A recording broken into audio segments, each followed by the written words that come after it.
কিসের প্রশংসার কথা হচ্ছে? আমাদের বাড়ির মেয়ে ছেলে এখানে এসে হোটেল খুলবে সেটা কখনো হতে পারে না।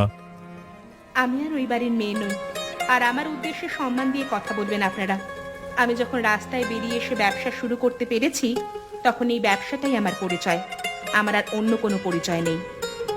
বেশি বড় বড় কথা বলো না তুমি। এই হোটেল আমরা চলতে দেব না।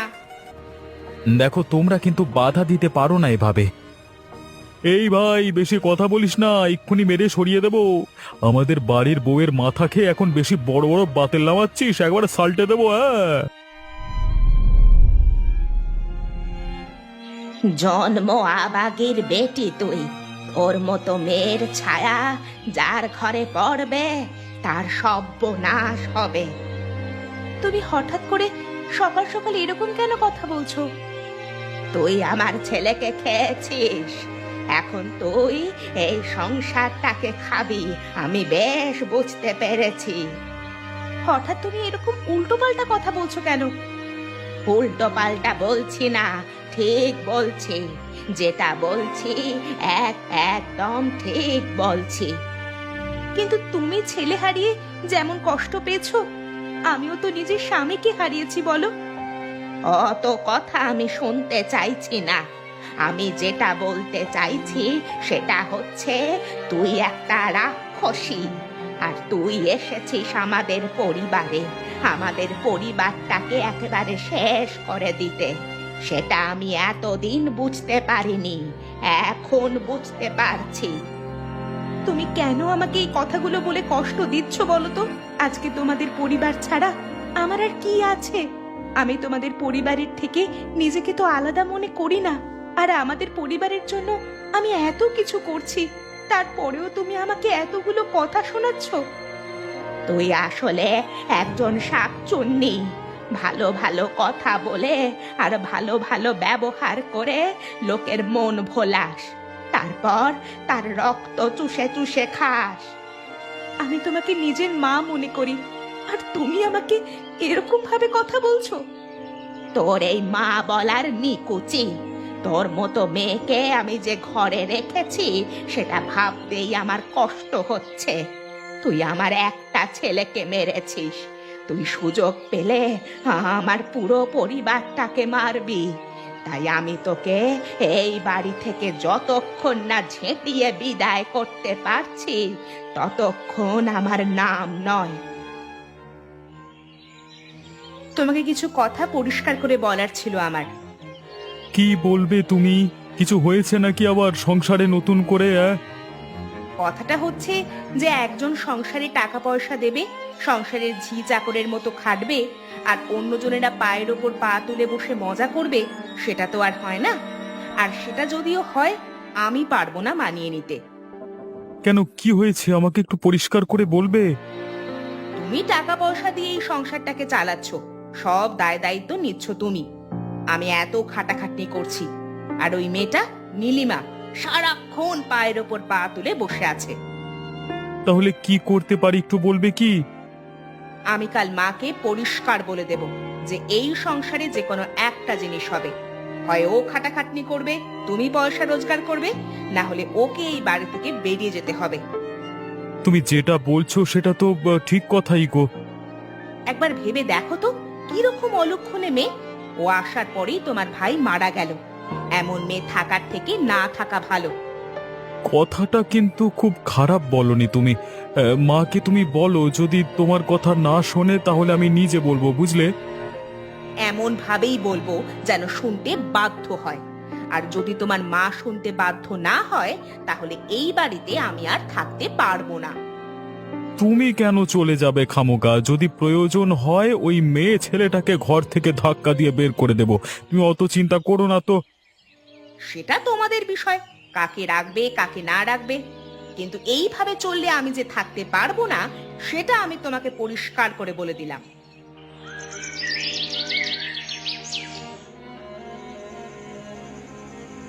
মা, তোমার সাথে আমার একটা কথা ছিল, খুব দরকারি। কি হয়েছে বলো। দেখো, একটা কথা হচ্ছে যে সংসারটা সকলের, সেই সংসারে থাকতে গেলে সবাইকে সমানভাবে অংশগ্রহণ করতে হবে। হঠাৎ করে এরকম কথা বলছো কেন? কারণ আমি চোখের সামনে সহ্য করতে পারছি না যে আমার স্বামী শুধুমাত্র পয়সা রোজগার করে যাবে আর আমি দুবেলা মুখে রক্ত তুলে এই সংসারের পিছনে খেটে যাব, আর আরেকজন বসে বসে খাবে। জিনিসটা যে আমিও লক্ষ্য করিনি সেটা নয়। লক্ষ্য করে কি করেছোটা কি তুমি? নীলিমাকে নিয়ে সমস্যা তো তোমার। আমিও নীলিমাকে পরিষ্কার বলে দিয়েছি যে এই সংসারে থাকতে হলে এবার থেকে এই সংসারের সমস্ত কাজ ওকেই করতে হবে। যদি ও সমস্ত কাজ করে এই সংসারে থাকতে চায় থাকবে, আর না হলে আমি এই সংসারে থাকতে পারবো না। তুমি আমার সংসারের মা লক্ষ্মী, তুমি এই সংসার থেকে কোথায় যাবে মা? ওই পাজি মেয়ে ছেলেটাকে আমি জুতোর বাড়ি মেরে তাড়াবো। সেটা তোমার ব্যাপার, তুমি কি করবে তোমার ছোট বৌমার সঙ্গে। আমি সে বিষয়ে একটা কথাও বলতে চাই না বাবা। আমি শুধু বলতে চাই যে ওই মেয়েটা ছল করতে জানে, আর ওরকম মেয়ে ছেলেকে শায়েস্তা করতে না পারলে এই সংসারটা কিন্তু ভেঙে যাবে। তোমার কি মনে হয় আমি কি বুঝতে পারছি না? আমি সব বুঝতে পারছি। তুমি শুধু একটু ভরসা রাখো আমার ওপরে। ঠিক আছে, ভরসা রাখছি, দেখি কতটা কি হয়।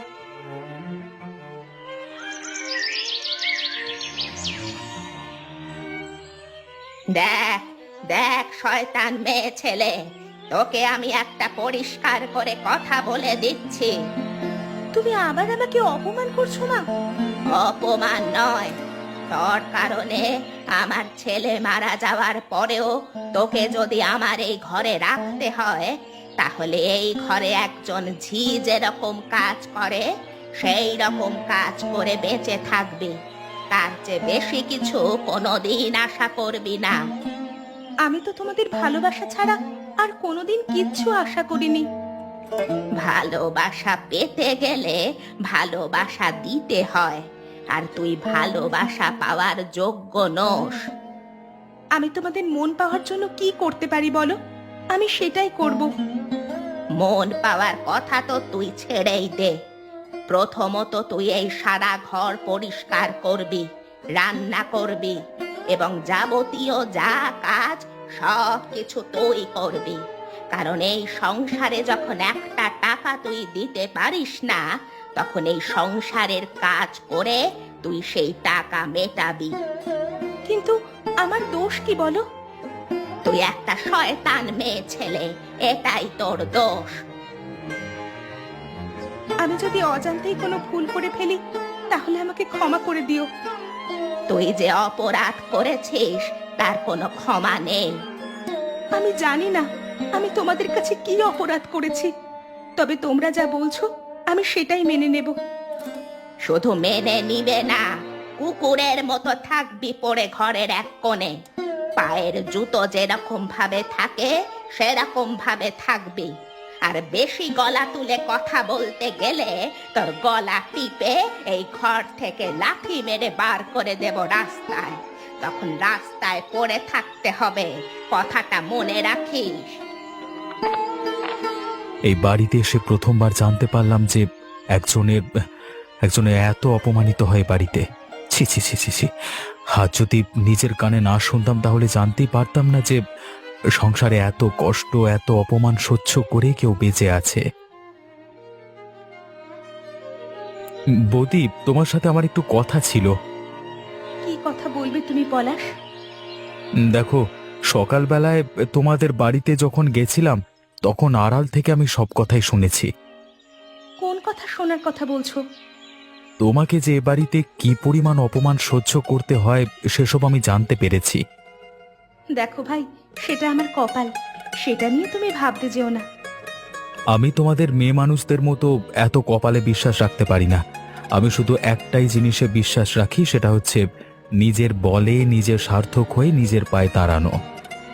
তোমরা পুরুষ মানুষ অনেক কিছুই ভাবতে পারো, কিন্তু আমরা মেয়েরা অত কিছু ভাবতে পারি না। আমাদের সমাজ আমাদের এত সুযোগ দেয় না। সুযোগ কেউ কাউকে দেয় না, সুযোগ করে নিতে হয়। তুমি যে সুযোগের কথা বলছো সেটা আমার জন্য নয় হয়তো। আমি একজন গ্রাম্য শুভাকাঙ্ক্ষী হয়ে বলতে চাই যে নিজের পায়ে দাঁড়াও, নিজের বলে ঘুরে দাঁড়াও। যতক্ষণ না নিজের পায়ে দাঁড়াবে ততক্ষণ এই সমাজ তোমাকে কোনো দিন স্বীকার করবে না। আর তাছাড়া এই সমাজে অনেক কুসংস্কার আছে, সেই সমস্ত কুসংস্কার দিয়ে তোমাকে নিজ প্রমাণ করে ছাড়বে। তুমি হয়তো ঠিক কথাই বলছো, কিন্তু জানি না আমি নিজে কোনোদিন কিছু করতে পারবো কিনা। তবে তোমার কথা শুনে ভালো লাগলো। ভবিষ্যতে ভেবে দেখার চেষ্টা করব।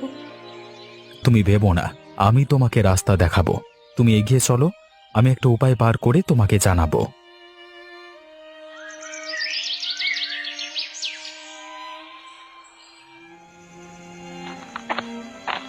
দাঁড়াও নীলিমা,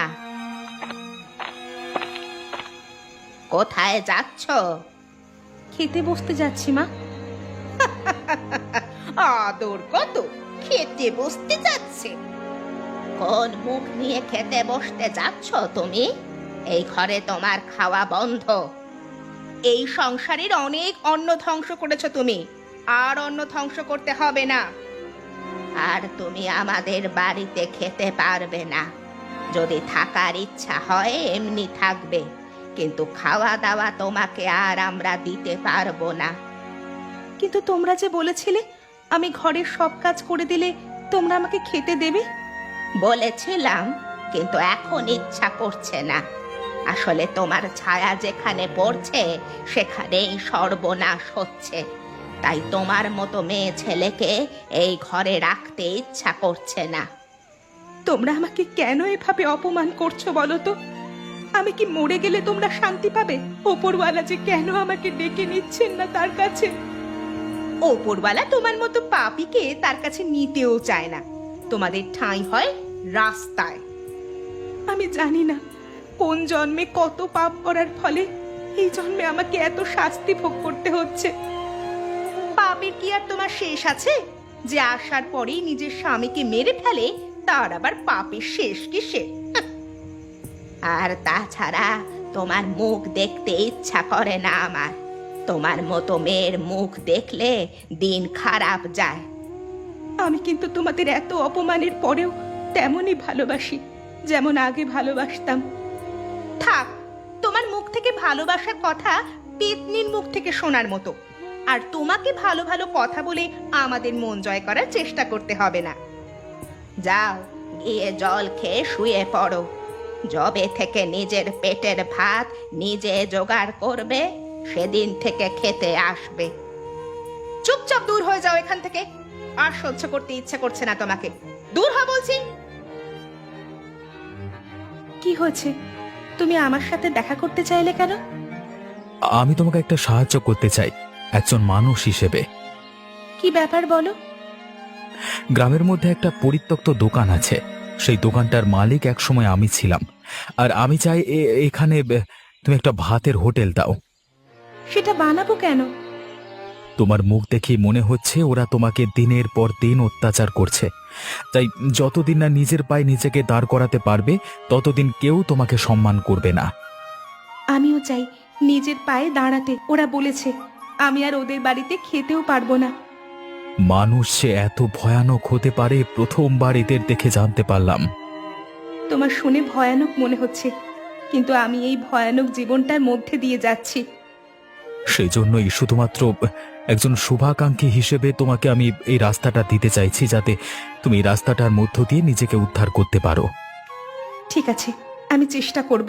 প্রত্যেক মানুষই চায় নিজেকে দাঁড় করাতে, কিন্তু আমি তো ওদের শুধু ভালো চেয়েছিলাম।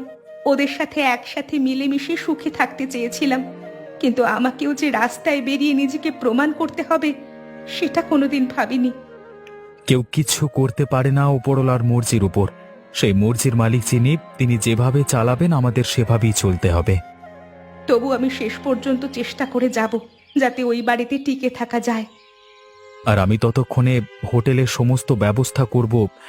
আমার যতদূর মনে হয় তুমি ওই বাড়িতে টিকে থাকতে পারবে না, তাই ফিরে এসে যাতে তোমার কোনো অসুবিধা না হয় তার জন্য আমি সব ব্যবস্থা করে রাখব। সেটা তোমার ইচ্ছা, আমি কিছু বলতে চাই না। আমি চাই যে এই গ্রামে নিজেকে প্রতিষ্ঠিত করে তুমি ওদেরকে দেখিয়ে দাও যে একজন অসহায় মানুষ চাইলে এই পৃথিবীর সবকিছু জয় করতে পারে।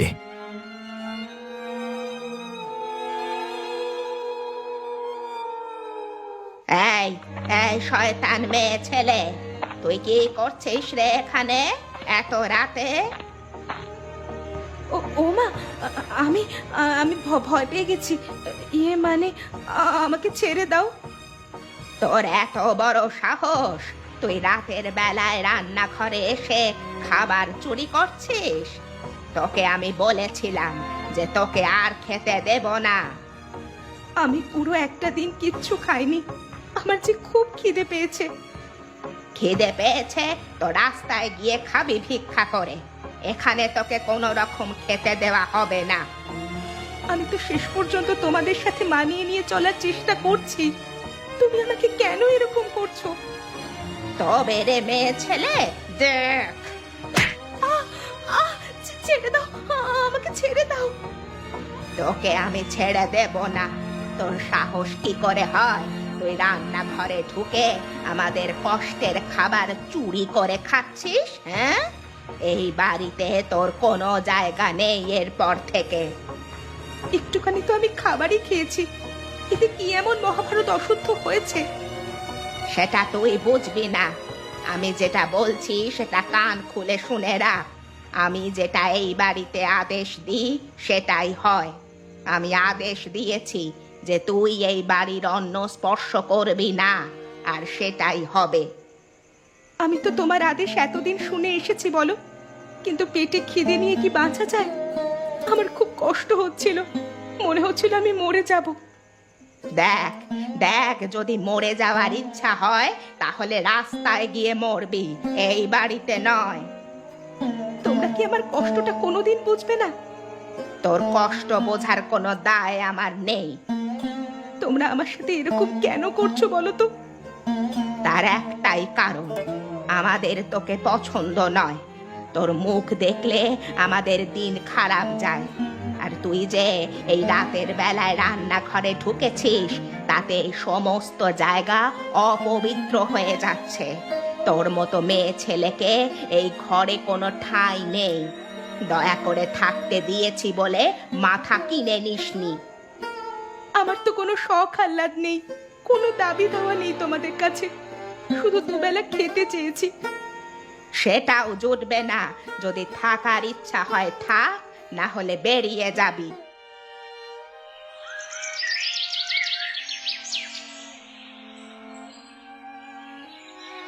কিছু ব্যবস্থা হয়েছে পলাশ? হোটেল খুলবার জন্য আমি সমস্ত জোগাড় যন্ত্র করে ফেলেছি। কি জোগাড় করেছো একটু শুনি। আমার ওই যে পুরনো হোটেলটা ছিল, ওখানে আমি সমস্ত ব্যবস্থা করে ফেলেছি একটা মাছ ভাতের হোটেল খুলবার জন্য। এবার শুধু তুমি যাবে, গিয়ে রান্না করবে, তারপরে আমরা হোটেল খুলে দেব। আমি কাল লুকিয়ে লুকিয়ে খিদে পেয়েছিল বলে খেতে গিয়েছিলাম, তাই জন্য আমাকে প্রচুর মার মেরেছে এবং অপমান করেছে রাতের বেলায়। আমার তো কথাগুলো শুনেই গায়ের ভেতরে জ্বালা করছে। এবারে ভেবে দেখো, আমি এই অবস্থার মধ্যে দিয়ে আছি, তাও আমি ওদেরকে ছেড়ে যেতে চাই না। শেষ মুহূর্তে যদি ওরা আমাকে মানিয়ে নেয় তাহলে আমি ছেড়ে যাব না। আচ্ছা, এখন ছেনালি করে এই সব কথা বলা হচ্ছে? গোপনে গোপনে জল এত দূর গড়িয়ে ফেলেছে? আজকেই আমি এর ব্যবস্থা করব। যদি এর ব্যবস্থা আমি সঠিক না করতে পেরেছি তবে আমার নাম নয়। এই দৃশ্য দেখার আগে আমার মৃত্যু হলো না কেন? ছি ছি ছি ছি ছি।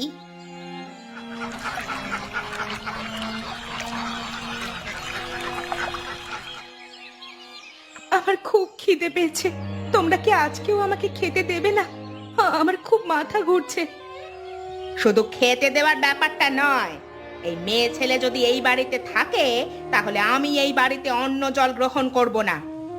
কি হয়েছে লতা, আবার নতুন করে কিছু হয়েছে নাকি? ঢলানি দেখে বেড়াচ্ছি, রাস্তাঘাটে ওই পলাশ নামের ছেলেটার সাথে এই নীলিমা গোপনে গোপনে কথা বলছে। কোথায় গিয়ে যেন হোটেল খোলার ব্যবস্থা করছে এরা। কি বললে তুমি? কি সব উল্টোপাল্টা কথা বলছো? দিদি, তোমার তোমার একটু ভুল হচ্ছে, ব্যাপারটা সেরকম নয়, আমাকে একটু বুঝিয়ে বলতে দাও। হায় হায়, আমি ঠিক এই সন্দেহটাই করেছিলাম, আর সেটাই হলো আমার সাথে। আমার বাড়ির মান সম্মান সব ধুলোয় মিশিয়ে দিল এই মেয়ে ছেলেটা। এরকম চরিত্রহীনকে এই বাড়িতে যদি রাখা হয় তাহলে আমি এই বাড়িতে আর থাকতে চাই না। কিন্তু ব্যাপারটা সেরকম নয় তোমরা যেরকম ভাবছো। পলাশ আমার নিজের ভাইয়ের মতো, ও নিজের দিদিকে যেরকম সাহায্য করে সেরকম ভাবেই আমাকে সাহায্য করতে চেয়েছে। ওরকম কত ভাই যে আছে সমাজে সেটা আর আমরা জানতে চাই না, বুঝলে? ঠিক আছে, তোমরা যখন আমাকে বিশ্বাস করো না আর আমার উপর এরকম অত্যাচার করছো, আমিও আর এই বাড়িতে থাকবো না। থাকতে তোকে কে বলেছে? বেরিয়ে যা, বেরিয়ে যা বলছি, এখান থেকে বেরিয়ে যা, না হলে আমরা তোকে মেরে এই বাড়ি থেকে বার করব। জুতোর বাড়ি মারলেই সব ভূত নেমে যাবে। তোমাদের আর অত কষ্ট করতে হবে না, আমি বেরিয়ে যাচ্ছি এই বাড়ি থেকে। যেদিন নিজেকে প্রমাণ করতে পারবো সেদিন তোমরা বুঝবে।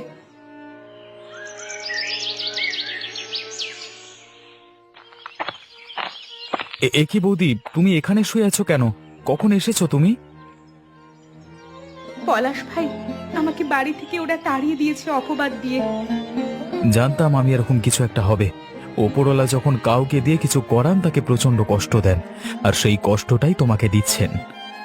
কি কষ্ট দিচ্ছে বা কি করছে আমি জানি না, তবে আর আমি অপমান সহ্য করতে পারলাম না।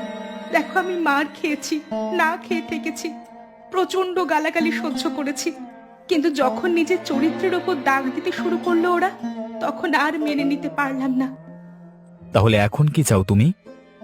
ওই তোমার কথা মতো নিজেকে প্রতিষ্ঠিত করে দেখিয়ে দিতে চাই। ঠিক আছে, তুমি পারবে। তোমার হোটেল জোগাড় কতদূর আমাকে দেখাও তো। কালকে সকালবেলায় আমি সব দেওয়া বাজার করে নিয়ে আসবো। তুমি কাল থেকে হোটেল খুলবে, কেমন? আমাকে দেখে মনে হয় আমি পারবো। নিশ্চয়ই পারবে। আর তোমার হাতের রান্না আমি খেয়ে দেখেছি, সবাই পছন্দ করবে তোমার হাতের রান্না। ঠিক আছে, তবে তাই হোক, কাল থেকেই হোটেল খুলবো আমরা।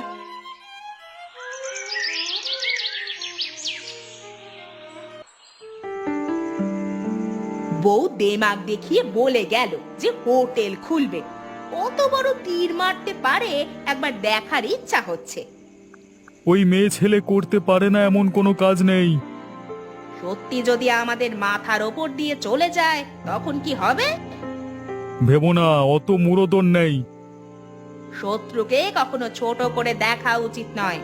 আমি সত্যি করে বলছি, কালকে চলো একবার দেখে আসা হবে। কিন্তু আকাশের যা অবস্থা দেখে মনে হচ্ছে কালকে ঝড় হবে তো। ঝড় জল যাই হোক, ওই মেয়ে যখন বলেছে তখন কিছু একটা করেই ছাড়বে। তাহলে তো আমাদেরও গিয়ে দেখতে হচ্ছে কতটা কি করলো। বিশ্বাস করো, যদি দেখি সত্যি হোটেল খুলেছে তাহলে ওকে মারধর করে ওর সব হোটেল ভেঙে দেব।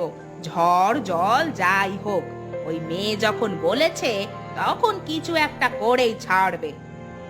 সে আর বলতে, সারা জীবন পায়ের জুতোর মতো থেকেছে, পায়ের জুতোর মতনই থাকবেও, কোনো দিন উঠে দাঁড়াতে দেওয়া যাবে না।